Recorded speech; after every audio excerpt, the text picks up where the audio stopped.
It's the Wednesday Wisdom Show, and you need to know, do we have free will?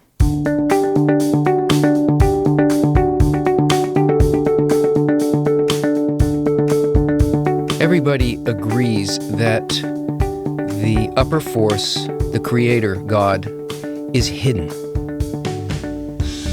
We can't see, we can't feel, we can't prove. But if the Creator's everywhere and is in control of everything, then how is it hidden? Where is it hidden? The question about free will is really a question about existence itself. It's about what is spirituality. A lot of people feel that that free will is the essence of spirituality, that that's the thing that people are trying to reach. We feel life restricting us. We resist these restrictions. We suffer as a result of them. Even the smallest thing that doesn't go according to the way in which we desire it causes us to suffer. And it's not a small thing, because it's a needed suffering. It's something that points us towards a very important question and points us beyond the question. The suffering prods us to take action, an interaction, to investigate what is the source of this suffering. What is this impulse called free will or freedom? And why is there an assumption that it should be something that is unconsciously felt as supplying the greatest possible happiness and the answer to existence? Now, are we talking about free choice? Where you can choose one thing or another? That doesn't seem to actually be the thing that people are talking about. It's obvious that we make choices. Of course, there's a question about whether or not we are the author of those decisions. But there's something deeper in the question. There's something about not being bound by a set of fixed possibilities that seems to beckon to us.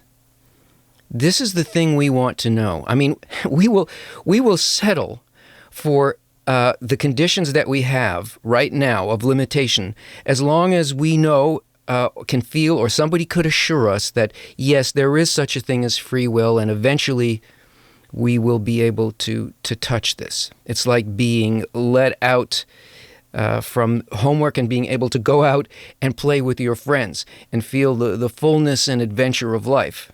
Without that, life doesn't really seem as worthwhile as it could be. And yet, most people, if you ask them, do you have free will? They'll say, yes, I do. And you say, well, in what? And they'll say, well, in everything. I can pick what I do, where I go. Ultimately, I'm sure there are conditions in which a person can choose to do whatever they want. But science says mostly no, we don't have free will. That we inherit most of the things that we consider, that we feel as our own. We inherit tendencies from our parents, grandparents, and so on. And it's written into the structure of our DNA, and they affect not just the way that our body is shaped, but also qualities, attitudes, and so on. And they come in kind of fixed forms. You get a string of them, and you can either make them work better or worse. You can turn on one side of it or the other, but you can't do away with it or create your own string of pearls of DNA and be some other type of a person. The thing about it, though, is even though we've inherited it, we deeply feel that it's our own. And as far as our practical experience goes, well, it might as well be. Yet we have inherited it. And these genes can be, there's enough known about them that you can tell now what sort of genes gives someone a tendency towards criminal behavior, addiction tendencies, even sexual responses, even religious experience. You know, things that seem to be completely out of the realm of normal perception and sensing. So things are a lot more fixed according to science than we feel. And when we look at the progression of our lives, we can see that, well, when we're children, we don't choose the family that we're born into. Some metaphysical people like to say, oh, yes, we do. We choose everything along the path. There's no proof for that at all. And there's no indication of that at all. The experiences were plopped down into a family. And this family has certain forces working in it. It has values and beliefs. And when you're little, you absorb all of those things. You have to live according to those, well, their thought structures, you know, their values. They build the character. They will sort of evoke certain things in our DNA in a certain direction.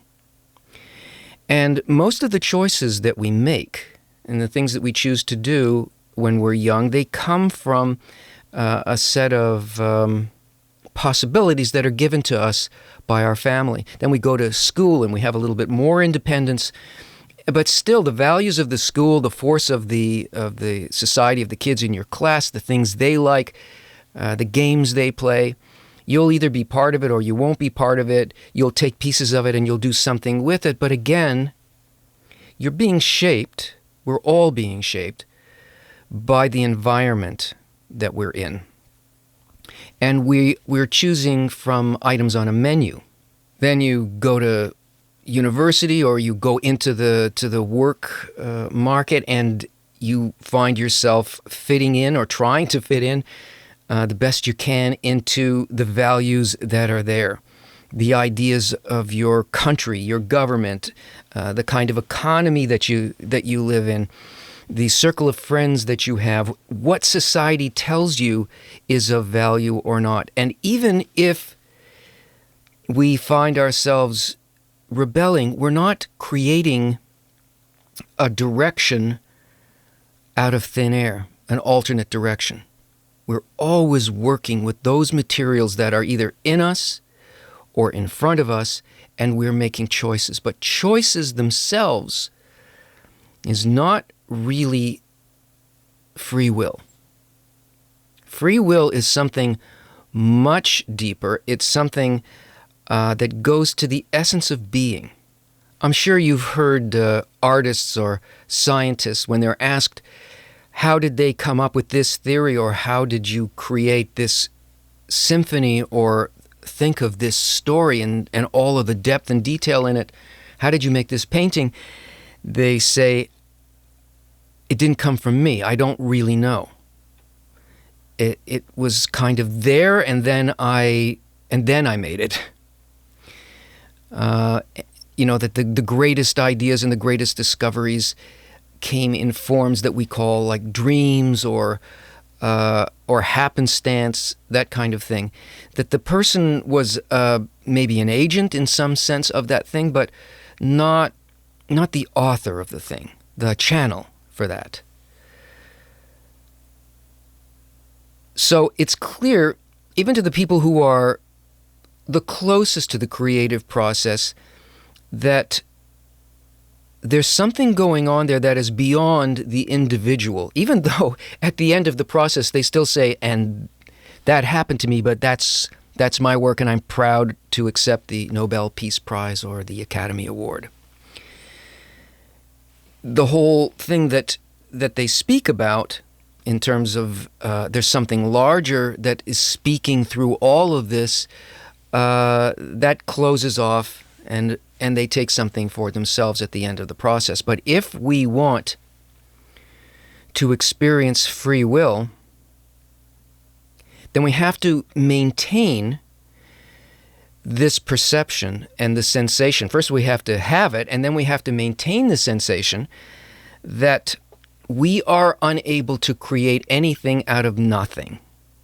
That is, our free will is not some kind of an ontological fact. It doesn't exist in and of itself. It is dependent on a relationship with something that is big, very complex, beautiful, and multidimensional, but untrackable. We're not able to feel where the boundary is between what we feel as our own choice and what is the interplay that we're involved in.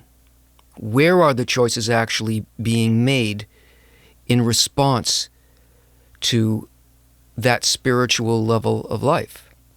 In talking about this, the best that I can do here is to drop hints, because we have incredible difficulty being able to determine where and sense where the border between us and what's outside of us, between what we think of as our thoughts and the thoughts that actually are part of all of reality. We don't have a sense of that border. So it's only possible for Kabbalists to hint at this, because all of this takes a certain amount of training, unlearning and relearning a completely different way of relating. We think that the border of our physical body is the place that determines the definition, demarcates between my own authority, my own choices, and what's outside of the boundary of my body. That's a field of others in which I'm interacting. And this is a true confusion, because we don't really, as humans, we don't really live in a physical environment.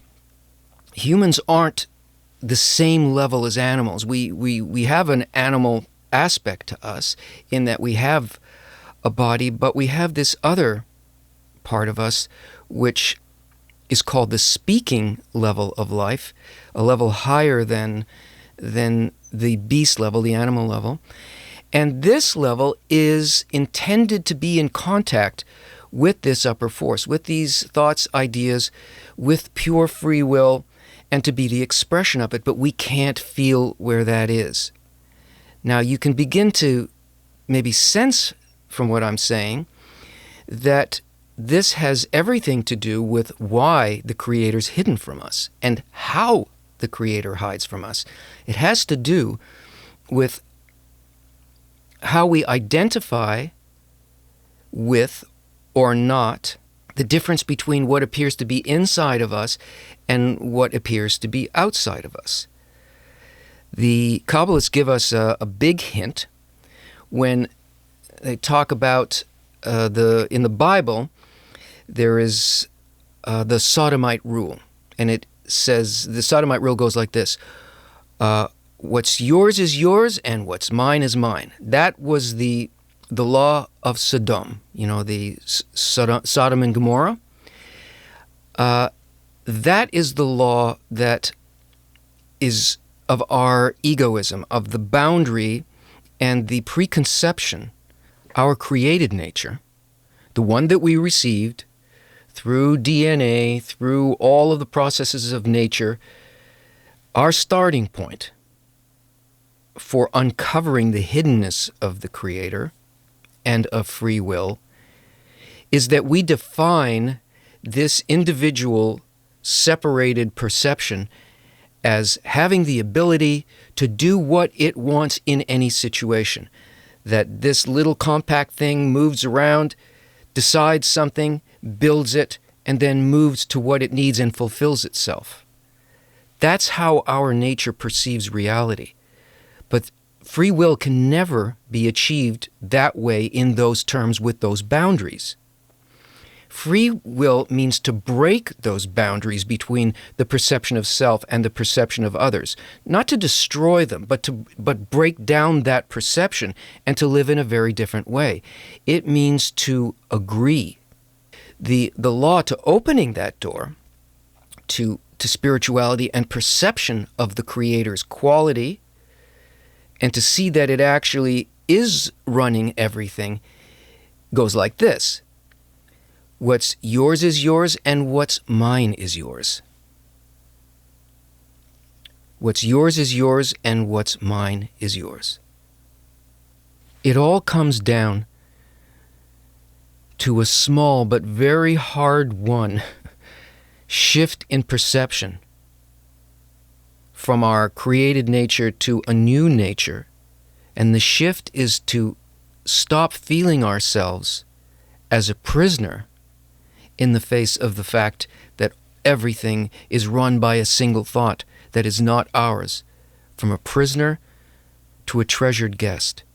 If you consider that nothing comes from you, that you are actually receiving absolutely everything, all the conditions, all the possibility of choices, even the tendencies that make you make a certain choice or not, you can feel either completely restricted and hemmed in, or you can recognize what it is that we're facing when that happens to us. We are facing a bottomless treasure chest of pure giving coming to us. It's all aimed at us. It's all given to us. It's all free and free-flowing. But we can't accept it because we're experiencing ourselves, this little egoistic part inside of the boundaries of the body and my mind, saying no to all this. So instead of feeling the pure bestowal that flows towards us, we feel this terrible experience, this pain, because we're not being fulfilled, because we're not in the same thought, even though we could be, as that which is happening to us, and recognizing that all that's happening to us is pure giving. We don't know how to receive, because we need to receive in the form that is also giving. If we see ourselves as a guest in that, if we accept that that's so, we are also giving in that moment. And we are becoming just like that. And we're being freed from all of the boundaries that we had while we were trapped inside of this small perception of ourselves. We now partake of the entire system. The Creator is felt within us. The attitudes, the answers, the way in which everything goes together, the discovery, the need to discover, all of those things. We're part and parcel of it.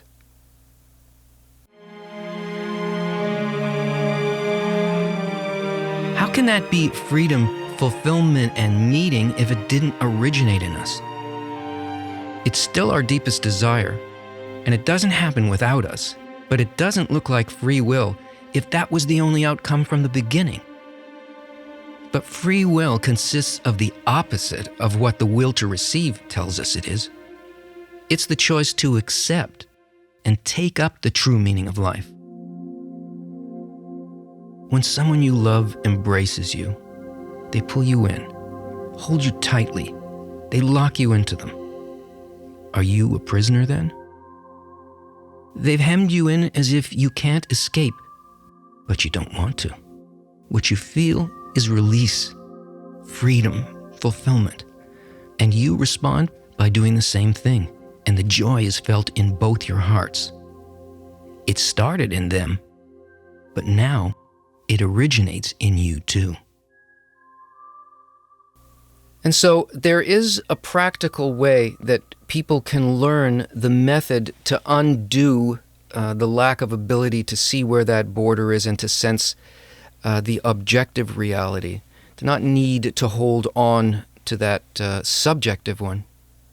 And it can only be done when we choose to play this game out with other people who also are playing this game.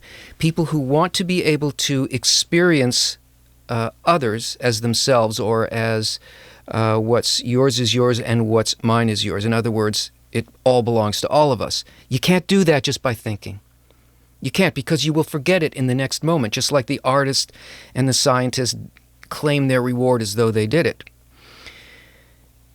In order to be able to truly move out of of this limited perception and lack of free will, we have to work with others in a practical way according to certain methodology in which we play at this until we actually perceive that way. That's what Kabbalah teaches. It teaches people how to experience and love your friend as yourself. And that friend is not just the person that you see in front of you, but it's that whole force, the upper force, the Creator, the hidden God.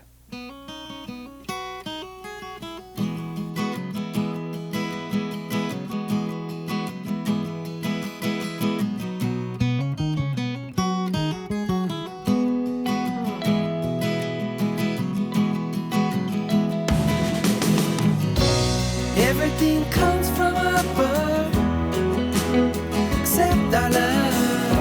And everything depends on it, depends on it, depends on it. Everything comes from above, except our love. And everything depends on me, depends on me, depends on me. We're operating from above, a complete machine. The only thing that happens is that it's all concealed. There is no free action. We're in a system. You can't see it, but first you've got to be in where everything comes from above, except our love. And everything depends on this, depends on it, depends on it. Everything comes from above, except our love. And everything depends on me, depends on me, depends on me. I can't live like I do. I need an answer. Honey and money don't do it for me.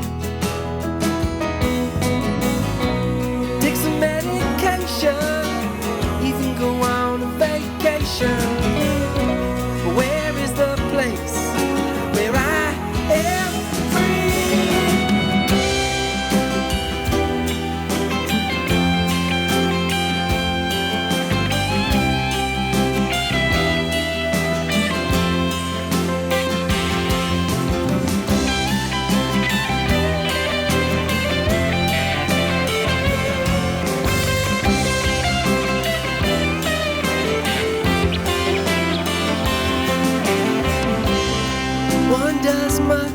one does little.